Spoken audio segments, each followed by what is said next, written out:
Hello, I'm Sebastian. Welcome to Nine Nar Trees podcast. Today, I will summarize and review the book. Trust Yourself by Melody Wilding is a work focused on the inner habits that quietly shape professional performance, especially for people who are conscientious, sensitive to feedback, or prone to rumination. Drawing on a therapy-informed perspective, the book centers on a practical shift, moving from constant second-guessing to confident, values-aligned action. Rather than treating emotions as problems to suppress, Wilding frames them as information that can be read, regulated, and used to make smarter decisions at work. The core promise is not instant bravado, but a steady form of self-trust built through small behavioral experiments, better boundaries, and clearer internal signals. The book speaks to modern workplace pressures such as high expectations, ambiguity, and interpersonal dynamics that can trigger overthinking and people-pleasing.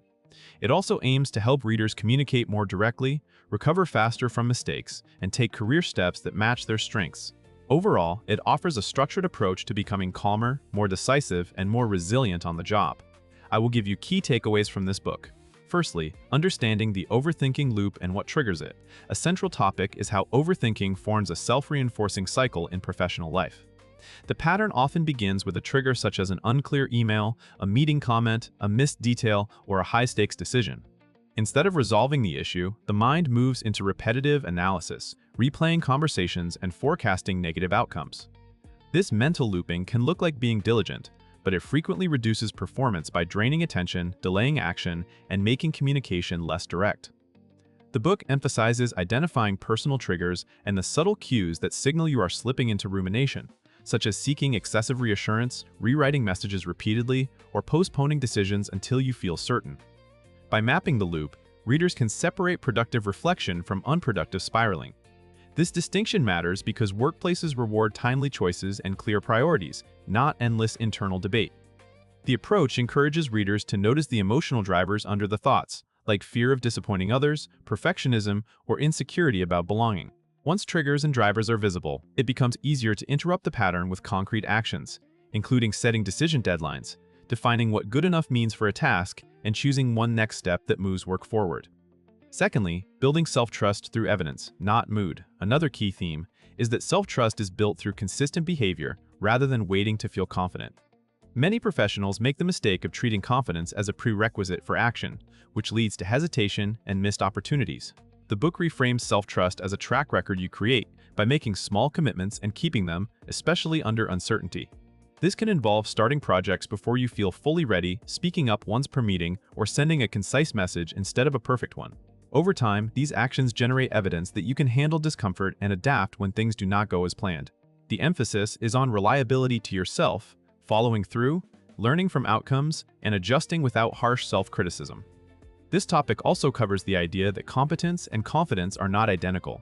You can be skilled and still doubt yourself, especially in environments with constant comparison or ambiguous expectations. The book encourages readers to define personal standards based on values and role requirements, not on imagined judgments. By anchoring decisions to criteria you can articulate, you reduce the influence of shifting moods and external validation, and you become more steady in how you lead, collaborate, and take initiative. Thirdly, using emotions as data for better workplace decisions, the book highlights emotional awareness as a professional asset rather than a liability. In many workplaces, people try to push feelings aside, which can backfire by making reactions more intense or misdirected. This topic focuses on learning to interpret emotions as signals about needs, boundaries, and values. For example, anxiety can indicate uncertainty and prompt you to clarify expectations. Frustration can reveal blocked progress or misalignment. Guilt can point to a people-pleasing reflex, and resentment can signal chronic boundary violations. When emotions are treated as data, they can guide practical responses like asking better questions, renegotiating priorities, or addressing conflict early. The approach also supports emotion regulation, so feelings inform choices without controlling them. That includes pausing before replying, checking assumptions, and choosing a response that matches long-term goals. The underlying idea is that emotions can sharpen judgment when paired with reflection and action. In team settings, this can improve collaboration because you are less likely to withdraw, over-explain, or explode under pressure. It also helps with career decisions. Recurring emotional patterns can indicate whether a role, manager, or culture fits your strengths.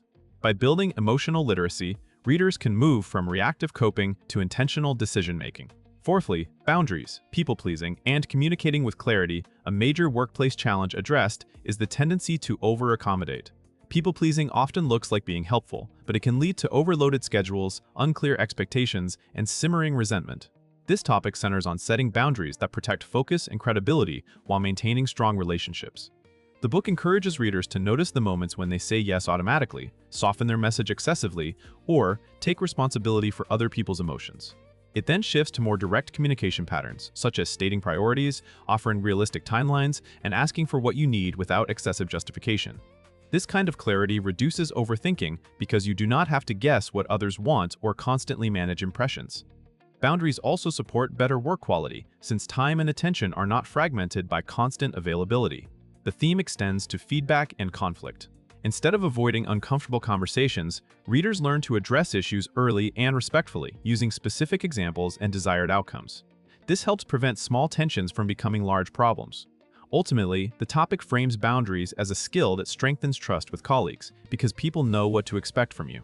It also supports healthier ambition by allowing you to pursue goals without burning out or losing your own voice.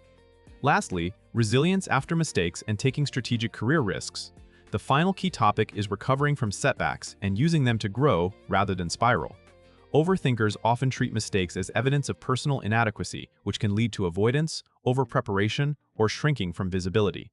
The book promotes a more resilient approach, separating the event from identity, extracting lessons, and returning to action quickly. This matters in fast-moving workplaces where iteration and learning are essential. The topic also connects resilience to risk-taking.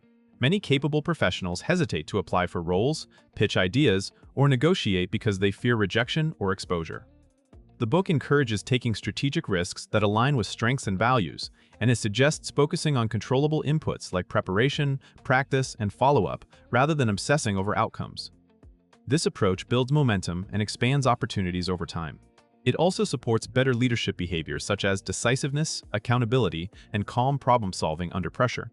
By learning to tolerate uncertainty and recover from discomfort, readers become more adaptable and confident in career transitions. The overall message is that progress comes from action paired with reflection, not from perfect certainty. In practical terms, this can mean making a decision with available information, learning from the result, and moving forward with greater self-trust. In conclusion, this book is best suited for professionals who are capable and hardworking but regularly second-guess themselves, replay conversations, or feel emotionally drained by workplace dynamics. It is especially relevant for people who care deeply about doing a good job, are sensitive to feedback, or find themselves trapped between high standards and hesitation. The benefit to a reader's life is both practical and personal. Clearer decisions, calmer communication, healthier boundaries, and a more sustainable relationship with ambition. By treating emotions as useful signals rather than distractions, the approach can improve performance while reducing stress and self-criticism. The result is not a personality change into relentless confidence, but a steadier ability to act under uncertainty, recover from mistakes, and advocate for your needs. Compared with similar career or productivity books that focus mainly on tactics, this one stands out for addressing the emotional and psychological mechanisms that drive overworking, perfectionism, and people-pleasing. That deeper focus makes the advice more durable because it changes the process behind choices, not just the checklist of behaviors. Readers who want to advance without burning out will find it a worthwhile purchase. If you would like to support Melody Wilding LMSW, you can buy the book through the Amazon link I've provided in the podcast description. After reading the book, please let me know what you think and share your thoughts. See you around.